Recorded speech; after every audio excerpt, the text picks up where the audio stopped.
안녕하십니까. 이주천TV의 이주천입니다.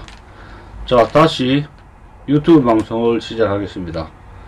일주일 동안에 정지를 먹었는데 시청자 여러분들에게 제대로 제 사정을 말씀드리지 못했습니다. 다시 목요일입니다. 자, 이번에 다시 중국의 세계 지배 전략 초안전 23부입니다. 제목은 부제로는 ICT 초안전 궁극적 목표는 무엇인가 그런 겁니다. 근데 이것이 이제 그게 뭐냐면 전 세계 인터넷망을 통제하고 감시하겠다는 막 그런 그 허황된 그런 그 중국몽의 생각이 아닌가 그런 생각을 하게 됩니다. 자, 이재용 계명대 교수에 따르면 중국의 ICT 전략의 최종 목표는 전 세계 인터넷을 중국이 통제하는 것이라고 밝혔습니다. 이를 위해 중국이 만든 표준이 세계 인터넷 표준이 되도록 노력하고 있는 겁니다. 이런 말도 안 되는 소리처럼 들리지만은 이를 위한 계획은 착착 진행 중이라는 겁니다. 참 무시무시한 이야기입니다. 자, 첫 번째 꼭지입니다. 중국 공산당 세계 인터넷을 중국화하는 것이 최종 목표다.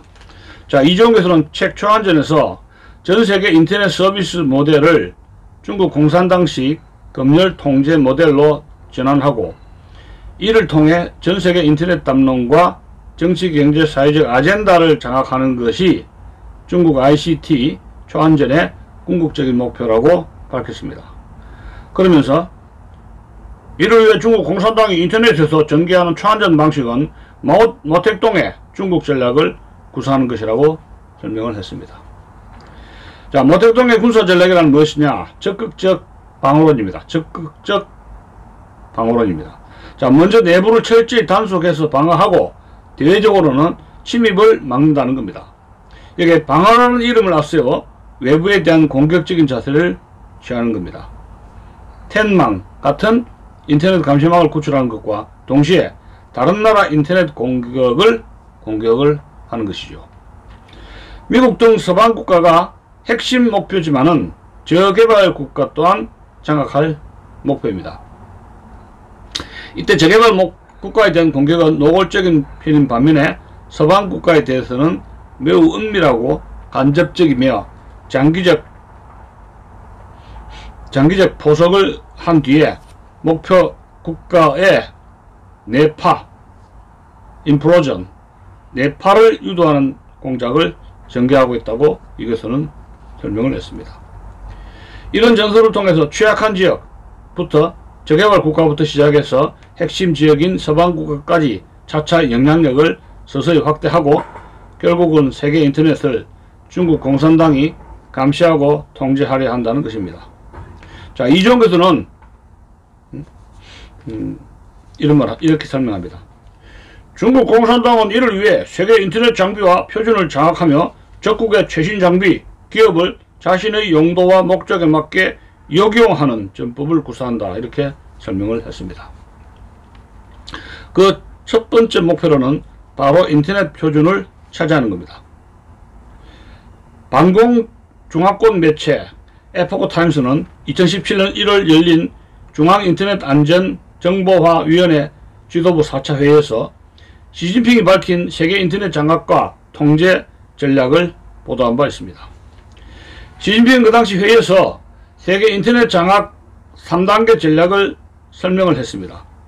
우선 중국이 글로벌 인터넷 표준을 선점하고, 둘째, 중국 대리인을 인터넷 관련 국제기구와 조직의 요직에 진출시키며, 셋째, DNS, 도메인 네임 시스템, 루트 서버와 같은 인터넷 인프라에 대한 통제권을 확보한다는 것입니다.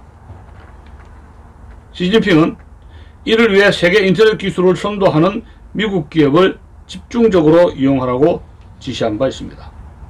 즉, 구글, 트위터, 페이스북과 같은 초거대 ICT 기업을 아예 매수하거나 고위층을 통일전선 공작을 통해 친중파로 만들거나 아니면 핵심 기술을 탈취해서 중국 기업에 제공하라는 이야기입니다. 이런 공작이 먹혔는지 구글 계열 서비스인 유튜브나 페이스북 등에서는 중국의 비판적인 이야기를 올릴 경우 서비스 제한을 받는 경우가 허다하게 발견되고 있습니다. 자, 두 번째 꼭지입니다. 그러니까 이렇게 일주일, 이주일 징계를 때려버립니다. 노랑딱지 유튜브 방송을 못하게 하는 거예요. 그럼 중국 공산당 비판을 못할까 입니까? 일방적으로 때려버린 거예요. 두 번째 꼭지입니다. 중국 세계 인터넷 표준 선점과 관련 국제기구 장악에 열을 올린다는 겁니다. 두 번째 꼭지입니다. 시진핑이 말한 글로벌 인터넷 표준 선점과 인터넷 관련 국제기구 장악은 이미 일정 수준 진행 중입니다. 이희진 연세대 국제대학원 교수는 지난해 10월 26일 전자신문 기고문을 통해 중국 공산당이 인터넷 관련 국제기구에 얼마나 영향을 끼치고 있는지를 설명한 바 있습니다. 이 교수에 따르면 2021년 9월 세계통신표준을 정하는 유엔 산하 국제전기통신연합 ITU와 국제표준화기구 ISO에서 각각 미국의 도린 보거단 마틴 후보와 우리나라의 조성환 현대모비스 대표가 회장에 당선됐습니다. 그런데 ITU 사무총장은 홀린 자오라는 중국인이 8년째 맡고 있다고 했습니다. 지난해 10월 26일 매일경제는 기자 칼럼을 통해서 ISO 회장을 배출한 적이 있는 중국은 국제표준기구 고위직에 계속 집착하고 있다고 하면서 국제전기기술위원회 IEC 회장과 국제전기통신연합 ITU 사무총장도 중국인이 맡고 있다고 소개한 바 있습니다. 이희진 교수는 2021년 ITU 회장 선거를 두고 인터넷의 미래를 결정할 수 있는 중요한 선거로 여겨졌다고 지적한 바 있습니다. 시민사회, 개발자, 소비자 등 다수 이해관계자가 참여하고 상대적으로 집중화되지 않은 인터넷 거버넌스 구조로 계속할 것인지 아니면 권위주의 국가들이 선호하는 국가가 통제하는 중앙집권화된 구조로 갈 것인지를 결정하는 분기점이었다는 게 이 교수의 설명입니다. 이 교수는 이와 관련해서 중국은 지난 20년 가까운 기간 동안 국제표준화를 세계 전략 일환으로 삼고 특히 정보통신기술 ICT 표준에 적극 참여해왔다고 하면서 국제표준화는 1대1로 전략의 한 축으로 그 결실 중 하나가 오지에서 미국을 제친 것이라고 설명했습니다. 이 때문에 미국이 ITU 회장 선거에 적극 나섰다고 이 교수는 설명했습니다. 자, 세 번째 꼭지 이야기입니다. 중국 5G 국제표준 선점도 통신망의 중국화 위한 포석이다 하는 겁니다. 자, 중국이 최첨단 통신 방식인 5G 국제표준을 선점하려 한 내용은 몇 년 전부터 나왔습니다. 2018년 3월 핀란드 무역대표부의 최형욱 ICT 수석상무관은 KDI 경제정보센터 기고문을 통해서 중국의 5G 굴기가 무섭도록 빠르고 치밀하게 전개되고 있다고 하면서 이미 2017년 11월 서브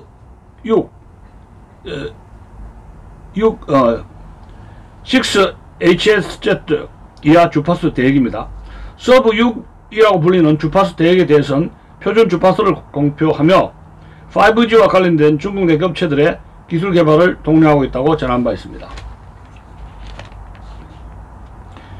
최형욱 수석 상무관은 중국은 이미 2013년 IMT 2020 프로젝트라는 5G 관련 국가 전략과 정책을 수립하려는 조직을 구성했다고 하면서 여기에는 중국 정부 기관뿐만 아니라 차이나 모바일을 비롯한 통신 3사, 하웨이나 ZTE 같은 거대한 통신 장비 업체에 다땅 테크놀로지 같은 국영 통신 기술 업체까지 참여해 힘을 합쳤다고 설명을 했습니다.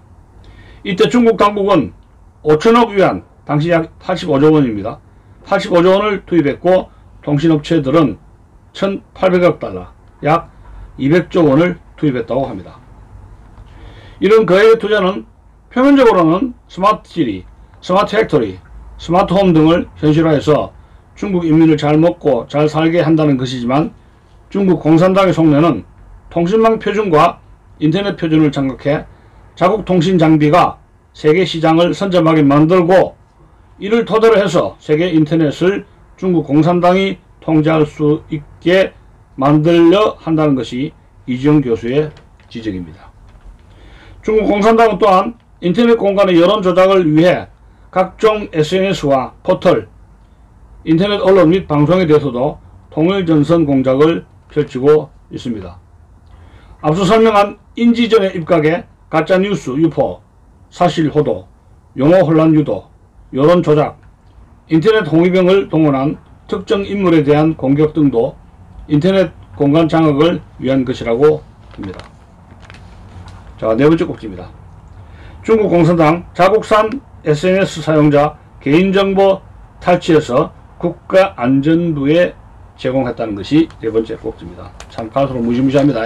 자, 뿐만 아니라 중국 공산당은 틱톡, 위챗과 같은 자국산 SNS를 사용하는 전 세계 사람들의 개인정보를 탈취해서 국가안전부 등에 제공하도록 하고 있다고 이지영 교수는 설명했습니다.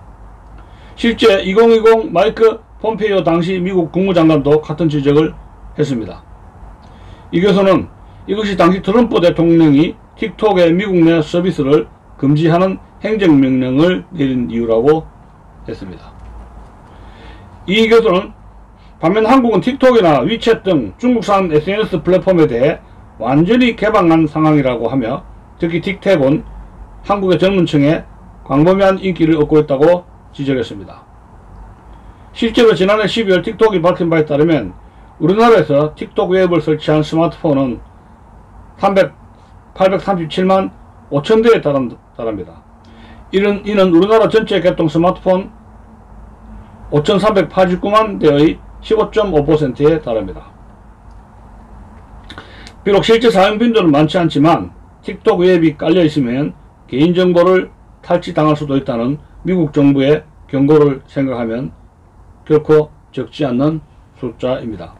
만약 중국 공산당이 틱톡을 통해 개인정보를 무단으로 수집한다면 시간이 흐를수록 우리나라 젊은 층을 위협하는 칼이 된다는 지적입니다.